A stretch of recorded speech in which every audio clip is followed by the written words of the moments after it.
ఆమేన్. హల్లెలూయా, హల్లెలూయా. ప్రభు చెప్తున్నాడు, నా ప్రజలారా, మీ దేవుడని నేను బ్రతికే ఉన్నాను. స్తోత్రం. మన దేవుడు ఎవరో? సజీవుడు. చెప్పండి, మన దేవుడు ఎవరో? ఏమండి, నీ దేవుడు ఎవరో?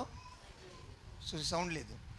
నేను కలుపుకుంటేనే మా అందరూ చెప్పారు. అంటే వాక్యాన్ని మీరు తీసుకోవట్లేదు, వాక్యంతో నీ జీవితాన్ని నింపుకోవట్లేదు. అందుకే నీ నోరు మాట్లాడలేదు. నీవు జీవితాన్ని దేవునితో నింపుకో, ఆత్మీయ అనుభవాలతో నింపుకో. అప్పుడు నువ్వు నోరు తెరిస్తే అదేం మాట్లాడతావు. ఇందాక నేను ఉదయాన్నే లేచి బయటికి వెళ్ళాను. మా అత్తమ్మకు కనపడి ప్రైజ్లాడ్ చెప్పారు. ప్రైజ్లాడ్ అక్క అన్నాను. అక్కడ కూర్చుంటున్నారు. ఏంటక్క మరి ప్రార్థన రావంటే, అయ్యా రాకూడదు అన్నారు అయ్యా అని. అవును, నిజమే. లోకం అది. లోకం ఏమంటారు? 2 నెలలు 3 నెలలు రాకూడదు. అప్పుడు నేను చెప్పాను, అక్క దేవుడు రావద్దు అన్నాడు నిన్ను, లేకపోతే సేవకుడు ఏమన్నా వద్దు, అయ్యగారు నేను ఎవరైనా రావద్దన్నాము మందిరంలోకి అన్నారు. రావద్దు అన్న వాళ్ళ ఇళ్లలో ఎవడైనా బతికున్నాడా? వాళ్ళ తాత ముత్తాతలు వాళ్ళ తల్లిదండ్రులు చచ్చిపోయారు కదా. వాళ్ళ ఇళ్లలో సావు లేకుండా మన ఇంట్లో ఒక్కదాన్ని సావు రాలేదే. అవునా? చూడండి, లోకం దేంతో నింపబడింది? శాపగ్రస్తమైన అనుభవాలతో. ఏడితో నింపబడింది? శాపగ్రస్తమైన అనుభవాలతో నింపబడింది. కొత్త బట్టలకి పసుపు పూసే వీళ్ళు, నాకు ఈ మధ్యకాలం తెలిసింది, ఒక 10 సంవత్సరాల క్రితం కొత్త బట్టలు కూడా పసుపు పూసి ధరించుకునే జనం అదే పసుపు 100 రూపాయల కాగితానికి అంటుకుని ఉంటే, అమ్మో మేము ముట్టుకోం, భయం. ఏమండి, బట్టలకేమో మంగళం, ఏమండి శుభం, డబ్బులకి అంటితే అదే పసుపు. అర్థమవుతుందా? మరి సంఘస్థులు ఎప్పుడు మారుతారో ఏంటో. ఏమండి, ఎప్పుడు మారుతారో ఏంటో. ఈ ప్రజలు ఎప్పుడు తమ జీవితాలని దేవునికి దగ్గరకు వస్తారో అర్థం కావట్లేదు. ఆలోచన చేయండి. దేవునికి సమీపంగా రండి, దేవునికి సమీపంగా రండి. పోషిస్తాడు. సమీపంగా వస్తే నీకు కనబడతాడు. సమీపంగా వస్తే దేవుడు నీతో మాట్లాడతాడు. ఆమేన్. గడిచేద్దాం. హల్లెలూయా. యేషపు ద్వారా ప్రభు చెప్తున్నాడు, నా తండ్రి, నీవు నాకు సమీపంగా గోషేను ప్రాంతంలో నివసించు. కరువు రాకుండా, పేదరికం రాకుండా నేను నిన్ను పోషిస్తాను. ఎస్. రెండోదిగా మోషే ప్రభుతో చెప్పాడు, ప్రభువా నీ కటాక్షం నాకు కావాలి, నీవు నాకు కనబడాలి, నేను నిన్ను చూడాలి. ప్రభువు చెప్తున్నాడు, నా సమీపం ఒక స్థలం ఉన్నది, నీవు ఆ బండ మీద నిలవబడు. చెప్పండి, దేవుని ప్రజలు ఎక్కడ నిలబడాలి? క్రీస్తు అనే బండ మీద నిలబడాలి. క్రీస్తు అనే బండ మీద నిలబడండి. క్రీస్తు అనే బండ మీద నిలబడినప్పుడు మీ జీవితాలకి ఆయన కనబడతాడు. ఎవరు కనబడతారు? క్రీస్తు కనబడతాడు. మోషే యొక్క ఆశని ఆయన నెరవేర్చాడు. మోషే కనబడ్డాడు. మోషే కనబడిన తర్వాత మరెవ్వరికి ఆయన కనబడలా. తిరిగి ఆయన మనిషిగా యేసు అని పేరుతో పుట్టినప్పుడే మనిషిగా కనబడ్డాడు. కానీ దేవుడికి కనబడినప్పుడు చూసింది మాత్రం మోషే గారు. ఇక చూసేది ఎవరంటే మనం మహిమలో ఆయన ఎదుకు వెళ్ళినప్పుడు మాత్రం చూస్తాం. ఇక మూడోదిగా, దేవుడు తన సంకల్పం తెలియచేయడానికి రాబోయే కాలంలో తన యొక్క ప్రేమని ఏ విధంగా తెలియచేయాలో ఆ తెలియచేయడానికి ఏలియా గారితో చెప్తున్నాడు, ఇదిగో దేవుని పర్వతానికి నడు, అక్కడ నేను నీతో మాట్లాడతాను. స్తోత్రం. ఆ దేవుని పర్వతం ఏంటిది? దేవుని సమీపముగా ఉన్న పర్వతం, దాని పేరు హోరేబు. కాబట్టి ప్రియమైన దేవుని ప్రజలారా, దేవునికి దగ్గరకు రండి. ఆయన సమీపము ఉండగానే ప్రార్థన చేయండి. ఆయన దొరికినప్పుడే మీరు వెతకండి. అంత మాత్రం కాదు, యేసు ప్రభు చనిపోయాడు. 3 రోజుల తర్వాత ఆయన సజీవుడిగా లేపబడ్డాడు. ఈ లోపే పురుగు తిరిగింది. ఈ లోపే పేతురు గారికి ఏం తిరిగింది? పురుగు తిరిగింది. ఈ పురుగు ఏంటంటే ఏమండి, గుంపు కనపడితే గుంపులకు సంబంధించిన మాట మాట్లాడతాడు. నిలకడైన జీవితం లేదు, స్థిరమైన జీవితం లేదు. బాగా ఆలోచించండి. ఇతడికి 10 మంది ఏం మాట మాట్లాడితే ఆ మాటే. ఇతడికి దేవుని మాట మీద మొదటి స్థిరమైన అభిప్రాయం ఉండదు. ఎప్పుడు చూసి లోకం ఏమండి, లోక సంబంధమైన ఆలోచనలే, లోక సంబంధమైన మార్గమే. యేసు ప్రభు ఎప్పుడైతే సమాధి చేయబడ్డాడో ఈయనకు పురుగు తిరిగింది. ఏమన్నాడు తెలుసా? నేను మాత్రం మరలా వెళ్ళిపోతాను, మరలా చేపలు పట్టుకుంటాను, మరలా నేను నీసుకంపును ధరించుకుంటాను. ఎవడండి మాట్లాడేది? ఎవరి మాట మాట్లాడేది తెలుసా? యేసు ప్రభు వలే నేల మీద నడిచినవాడు. కొద్దిగైనా జ్ఞాపకం ఉండాలి, కొద్దిగైనా జ్ఞాపకం చేసుకోవాలి. యేసుక్రీస్తు వారు చేసిన అద్భుతాల గురించి రాస్తే, యేసు ప్రభు గురించి రాయదలుచుకుంటే భూమి ఆకాశం కూడా చాలమంటాడు శిష్యుడైన యోహాను. అలాంటిది దేవుని కార్యాలన్నిటికీ నిలువెల్లా ప్రత్యక్ష సాక్షి అయిన ఏమండి ఈ యొక్క పేతురు, నేల మీద నడిచినవాడు. యేసు ప్రభు తర్వాత నేల మీద నడిచిన ఈ పేతురు అంటున్నాడు, నేను మరలా లోకానికి వెళ్తాను. ఎక్కడికి వెళ్తాను? విడిచి వచ్చిన దేవుడు విడిపించాడు, ఏమండి దేవుడు తప్పించాడు, దేవుడు పిలుచుకున్నాడు, ఏమండి వేరు చేశాడు, ప్రత్యేకించాడు.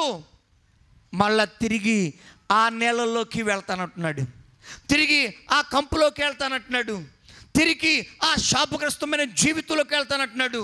ఆయన జీవితం ప్రారంభం ఏంటో తెలుసా? ఏలినవాడా, రాత్రంతా ప్రయాసపడ్డాం, రాత్రంతా జాగారం చేశాం, రాత్రంతా వలలు వేస్తూ వచ్చాం, ఒక్క చేప కూడా దొరకలేదయ్యా అని ఏడ్చినవాడు. అయ్యో నేను పాపాత్ముడిని అని ఒప్పుకున్నవాడు. ఏమండి, దేవుడు తప్పించి యేసు ప్రభు లాంటి అంగి, ఆయన వేసుకున్న లాంటి అంగి ఆయనకి ధరింప చేసి, ఏమండి వెనకొచ్చిన నాయకుడిగా చేసి, ఏమండి వాస్తవంగా అయితే తన సహోదరుడైన ఆంద్రియ యేసు ప్రభుకు ముందు శిష్యుడు, యోహాను గారికి శిష్యుడు. అయితే ఆ 12 మందిలో ఈయన వెనకొచ్చిన నాయకుడిగా ఈయన ఏర్పరచుకుంటే, ఏమండి ఇప్పుడు ఇతను అంటున్నాడు, నేను మరలా లోకానికి వెళ్తాను. ఏమండి ఎందుకో తెలుసా? దేవుడు కనబడల, కాసేపు ప్రభు కనబడలేదు, దేవునికి స్వరం లేదు, దేవుని దర్శనం లేదు. అంతే, వెంటనే వెనకకి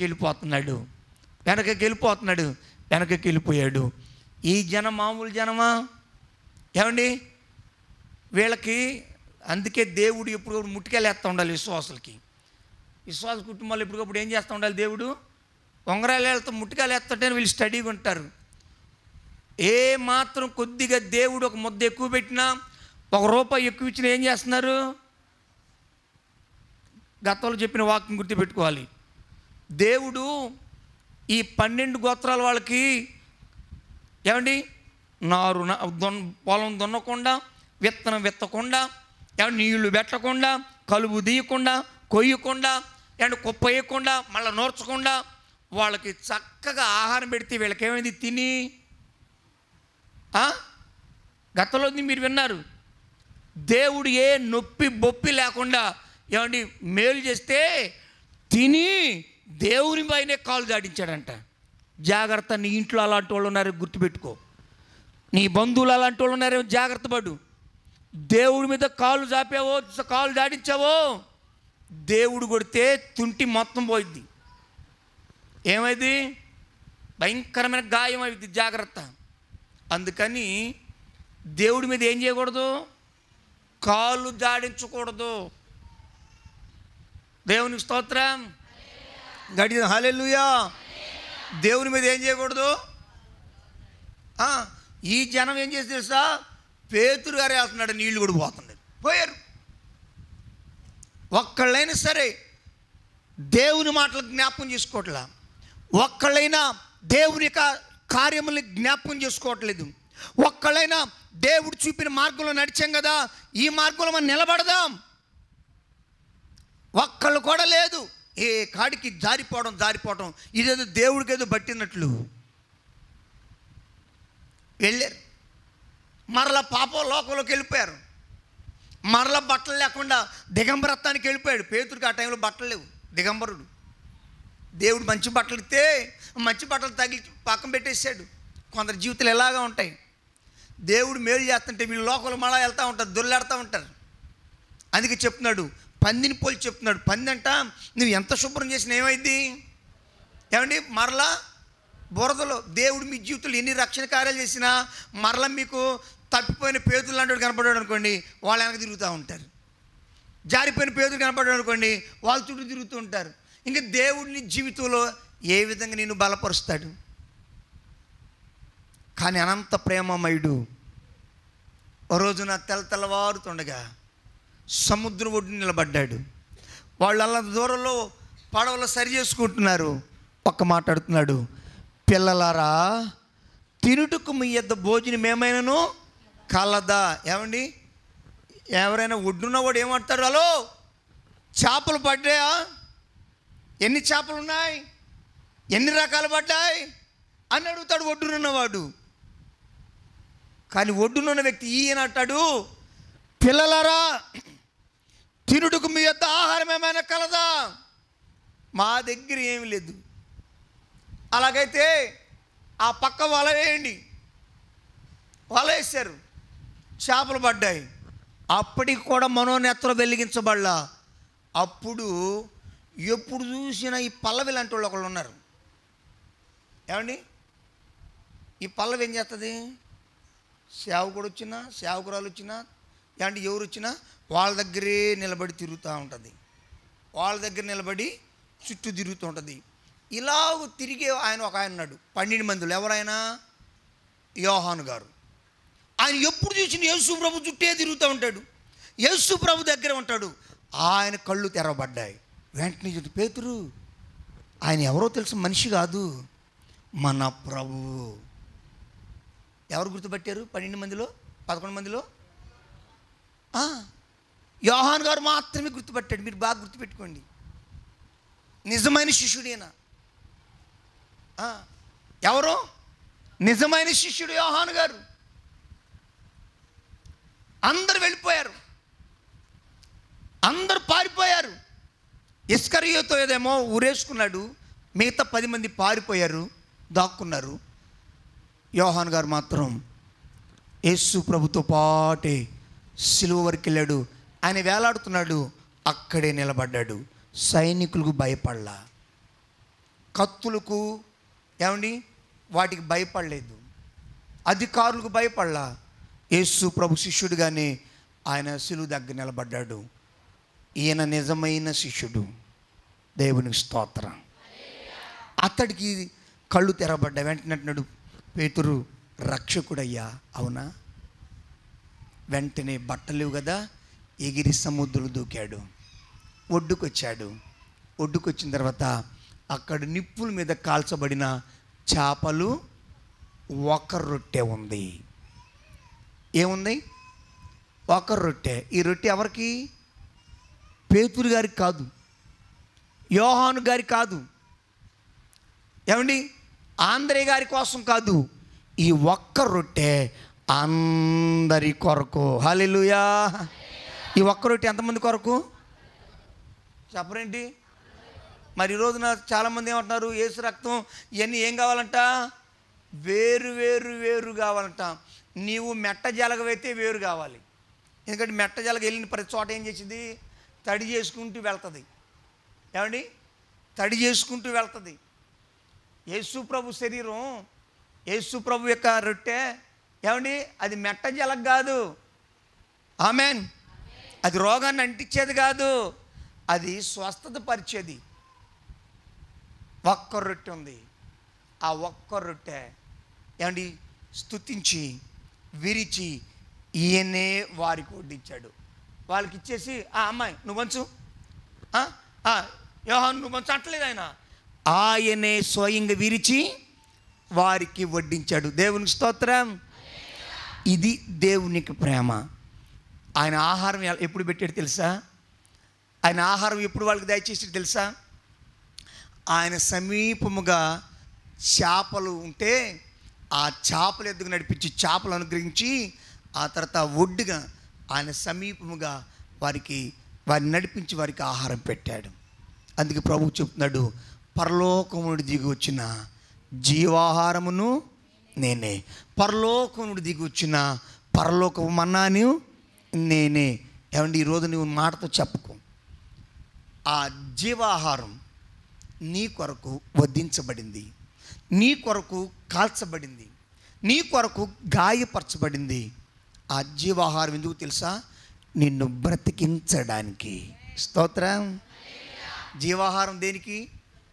చెప్పండి. నిన్ను, నీ దేహంలో ఉన్న రోగాన్ని నిర్మూలించడానికి. అర్థమైందా? నమ్ము, విశ్వసించు. అది కానీ చెప్తున్నాడు, నాకు సమీపముగా నీవు రాగలిగితే, ఆమేన్, కరువు రాకుండా, పేదరికం రాకుండా నిన్ను పోషిస్తాను. స్తోత్రం. హల్లెలూయా. ఆహారం ఎవరికో తెలుసా? ఆహారం ఎవరికో తెలుసా? తన ఎద్దుకు నడిపించబడాలనుకున్న వారికి. అందుకు చెప్తున్నాడు, ఆ భోజన బలము చేత ఏలియా ఎన్ని రోజులు నడిచాడు? నీకు విన్న వాక్యం నీకు ఒకసారి గంటకే గుర్తుండదు. నువ్వు ఇంక విశ్వాస జీవితాలు ఎలా ధైర్యంగా ఉంటావు? సాతానుడు ఎలా ఎదిరిస్తావు? సాతానుడు ఎక్కడున్నాడు? మీ ఇళ్లలోనే ఉన్నాడు. సాతానుడు ఎక్కడున్నాడు? నీ కుటుంబంలో ఉన్నాడు. దేవుని మాటను కాదు అని చెప్పేవాడే అపవాది. దేవుని మార్గాన్ని చెడగొట్టేవాడే అపవాది. దేవుని వాక్యమును ఏమండి చెరిపేసేదే అపవాది. ఏంటయ్యా పొద్దుకాలం మీరు నన్ను ఎలా అంటున్నారా? అపోస్తల కార్యాలు 13వ అధ్యాయంకి వెళ్ళిపోయి ఆ తర్వాత ప్రార్థనతో మనం ముగించుకుందాం. అపోస్తల కార్యముల గ్రంథం 13వ అధ్యాయం. ఒక ఊరిలో సేవకుడు వాక్యం చెప్పాడు. వాక్యం చెప్తుంటే ఇంకొకడు వచ్చి ఏమండి వాక్యం చెప్పకూడదని బెదిరిస్తున్నాడు. విన్న వాళ్ళని పాడు చేస్తున్నాడు.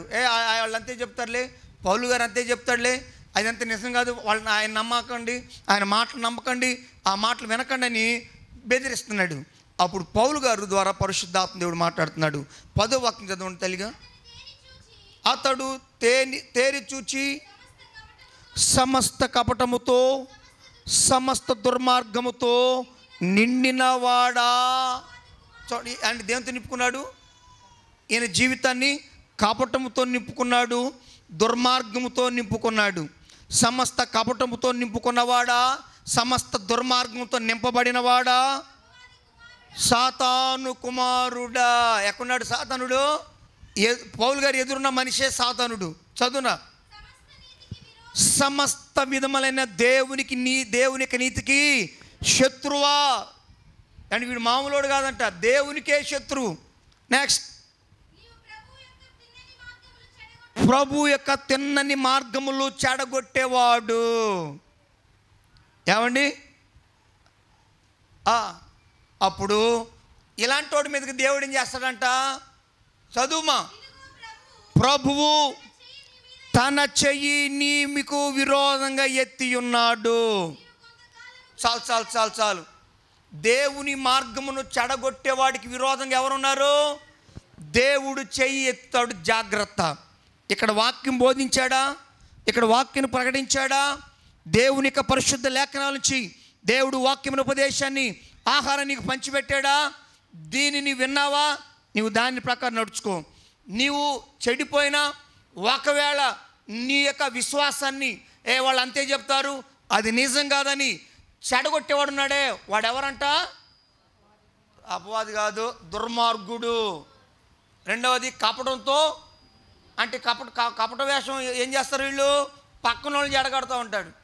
వాడే దుర్మార్గుడు, నిన్ను చెడగొడతాడు. కపటముతో దుర్మార్గంతో నింపబడినవాడు. ఆ తర్వాత సాతాను కుమారుడు, దేవుని నీతికి వాడు బద్ధ శత్రువు. దేవుని యొక్క వాక్యానికి విరోధంగా మీ ఇళ్లలో మీ చేత విగ్రహారాధన క్రియలు అండ్ లోక సంబంధమైన క్రియలు చేయించే వాళ్ళు ఎవరు? దేవుని శత్రువులు, దేవుని యొక్క శత్రువులు. దేవుడు వాళ్ళ మీద సేవకుడు ఏం చేయడు, సేవకుడు ఏమనడు. వాళ్ళకి విరోధంగా ఎవరు లేస్తున్నారు? దేవుడే చేయెత్తితే ఏమైంది? లాగి ఒకడు పీకుతాడు, లాగి ఒకడు కొడితే వాళ్ళ కుటుంబాలు ఏమవుతాయి? దాతాను, కోరాహు, అభిరాముల్ని ఏమండి దేవుడు చేయెత్తాడు, ఒకే ఒక్క దెబ్బ కొట్టాడు. ఒకే ఒక్క దెబ్బ కొట్టిన వెంటనే అమాంతంగా భూమిలోకి వెళ్ళిపోయారు. దేవుడు ఏమండి ఆ యొక్క ఆకాను మీదకి దేవుడు చేయెత్తాడు, ఒకే ఒక్క దెబ్బ కొట్టాడు, రాళ్ళన్నీ వచ్చి పడ్డాయి, సచ్చూరుకున్నారు. దేవుడు హామానుకి విరోధంగా చెయ్యెత్తాడు, ఒకే ఒక్క దెబ్బ కొట్టాడు, హామాను భార్య ఆయన పిల్లలందరూ ఊరి తీయబడ్డారు. దేవుడు కానీ చెయ్యెత్తాడంటే మన కుటుంబాలు ఏమవుతాయి? శాపమయమవుతాయి. జాగ్రత్త. అందుకని ఇక్కడ బోధించిన బోధకు విరోధంగా ఎవరైనా మాట్లాడితే ఏమైంది? దేవుడు నీకు విరోధం అవుతాడు, చేయెత్తాడు. పాము వచ్చింది అనుకోండి, ఇప్పుడు ఇక్కడ పక్కలు ఉంటారా? కరదండి. ఎందుకని? పాము ఎవరు? మనిషికి శత్రువు. అది కరిస్తే చనిపోతాడు, మనిషి చనిపోతాడు. అది బాగానే ఉంటుంది, గుర్తుపెట్టుకోండి. అపవాది కూడా అలా అంటాడు, వాడు బాగానే ఉంటాడు, విన్నవాళ్ళు పాడవుతారు. ఈ రోజున దేవుడు నిన్ను బ్రతికించడానికి, నిన్ను జీవంతో పోషించడానికి చెప్తున్నాడు, నాకు సమీపముగా నివసించు. దయచేసి అందరూ తల ఉంచండి. మోకరించగలిగిన వాళ్ళు మోకరించండి. చేతులు ఉన్న వాళ్ళు మాత్రం చేతులు ఎత్తండి. పవిత్రమైన చేతులు ఎత్తి ప్రార్థించమన్నాడు ప్రభు. గత రాత్రి నీ విన్నావు, దేవుడు మాట్లాడినప్పుడు నువ్వు లోబడుతూ నీకు ఎంతైనా క్షేమం. దేవుడు మాట్లాడినప్పుడు